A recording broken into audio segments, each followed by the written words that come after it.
All right. We've been solving equations, moving things back and forth, and now we're going to solve inequalities. You've been graphing inequalities. If you had x greater than 7, then we just put a 7 on the board, on the thing here with a 0, and it's greater, and it's open. So we go this way.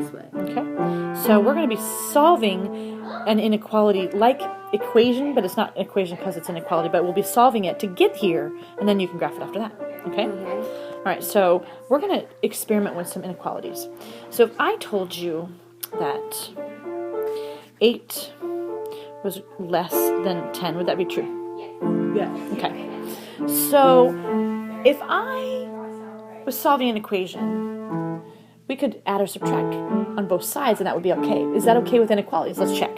So if I added something to both sides of this inequality, does it stay true? Yes. This is going to be 10. And that's going to be 12. Is it still less? Yes. Okay. What if instead of adding 2, what if I subtracted 2? It'd still be. It'd still be okay? This would be 6 and that's less than 8. Is that still true? Still true. Okay. So adding and subtracting But if is okay. But what about multiplying? What if I multiplied like by 2? I like 2. 16 is less than 20. Is that still true? Yes. Okay. Now, but there's going to be a time. Wait a second. Let's go back to the adding and subtracting. I should have done something before. When we subtracted 2, what if we subtracted something big enough to make it turn into a negative? Like, what if I subtracted 12 from both sides? Then I'll turn them both into negatives. Is that going to stay true? This is going to be a negative 4, and that's going to become a negative 2. Is this true? no. Why not? Yes, it is true still. Yeah, it is. Because the 2 is closer to 0. Yeah, because, yes, this is still bigger because it's closer to 0, okay? So I owe you less money, okay? Right. All right. So it doesn't seem like negatives and adding and subtracting is going to be okay. All right? We did multiplication, but what if we multiply so it can become negative? What if I did a multiplied by a negative 2, and I multiplied by a negative 2 on both sides? This is going to become negative 16, and that's going to become negative 20. Is that okay? No. No, it's not okay. And so to correct it so that it becomes okay, we are going to flip this inequality around. Does this seem familiar to you? No, You ever seen this before? I've seen it before. And so whenever you multiply by a negative, you're going to flip the inequality around because this is not true. And then Right. you can. Then it will be okay. All right? What if we have division? What if we're 8? We've done add, subtract. We did multiply. What about division? What if I just divide by 2? Is that okay? No, This becomes 4. and that becomes 5. Yes. It's true. What if it's a negative? I don't think it's going to be true. Okay, so this is going to be a negative 4 and a negative 5. Then it isn't. That's not okay, right? So this is going to become, we have to flip it around. So the 2 times we flipped it around is when we multiplied or divided by a negative, okay? So we have to flip the sign when,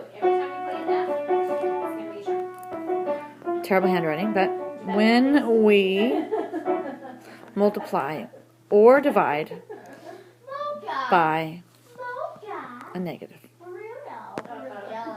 So if I had negative 5x minus 5 greater than x plus 1. So I'm going to, what do you want to move first? The x. Okay, so we're going to subtract that over there. We solved this just like it was an equation, but we bring down this inequality. And if, we don't need the plus anymore. If I divide or multiply by a negative, I flip the inequality. Okay? Right. So this is going to become a negative 6 plus 5x. Okay? So now what? So now we're going to add these 2. No, we're not going to add those 2. We're going to add these 2. Yes. So then that'll be 6. Well, this is on the opposite side, so we're going to have to move it over there. Yeah, we are. To do what? Do to move that So over? you're going to subtract. Yes. So then keep this inequality. I subtracted, and subtracting is okay.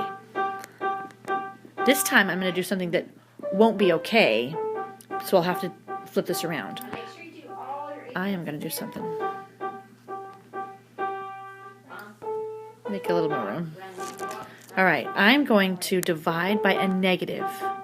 And at this point, to keep it legal, to keep it okay, I have to flip this inequality around. And I'm actually going to change colors to give it more emphasis.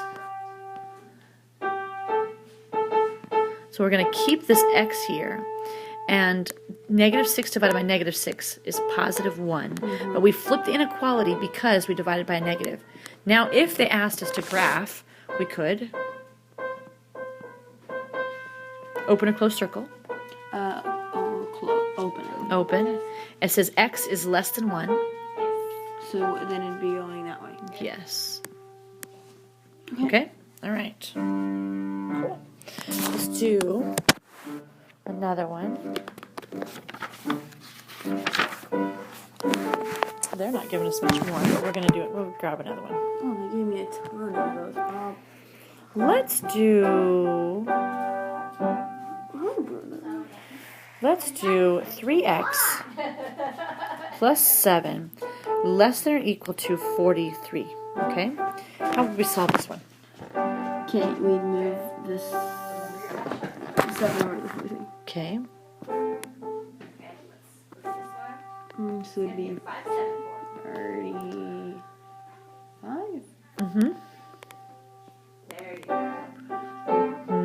No. 6. Yeah. Okay. Divide by 3. Is it okay to divide by 3? Uh-huh. Do I have to switch the inequality? No. No. So x is less than or equal to 36 divided by 3 is? 22. I mean 12. 12. There we go. Where I got 22, I don't know. All right. This one back here, we had to flip the inequality because we divided by a negative. Right. But if you don't divide by a negative, this is almost like an equation. Yeah. At least the solving why it is. But there's more answers to it because I've got 12 here, and I've got closed circle and going this way. Yeah. Okay.